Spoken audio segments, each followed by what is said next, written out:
ওইটা তো আছেই আছে, কিন্তু নিচেরটা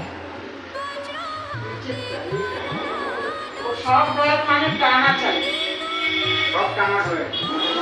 এটা তো টানা আছে, কিন্তু নিচেরটা দেখি এটা, এইটা হ্যাঁ এটা ডয়ার নেই, এটা ডয়ার আছে।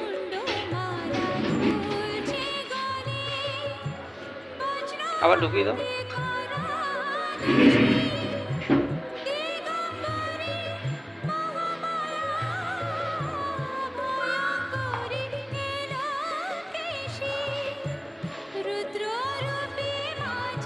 এটা আপনার মেজো থেকে ডয়ার আছে তিনটে, যদি কেউ নিতে চায় মেজো থেকে ডয়ার নিতে পারে, ভিতরে নিতে ভিতরে নিতে পারে, নিচে স্কারিং দেখিয়ে দিতে পারেন।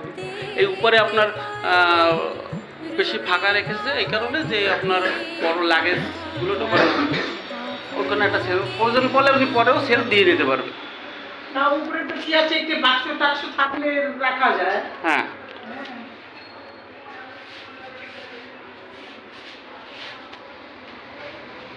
এটা আপনার ড্রেসিং টেবিল আছে, নিচে দুটো ডয়ার আছে। হ্যাঁ, এখানে একটা বেড হবে, ওনার বেডটা এখনো তৈরি হয়নি। এই যে দরজাগুলোর প্যানেলিং,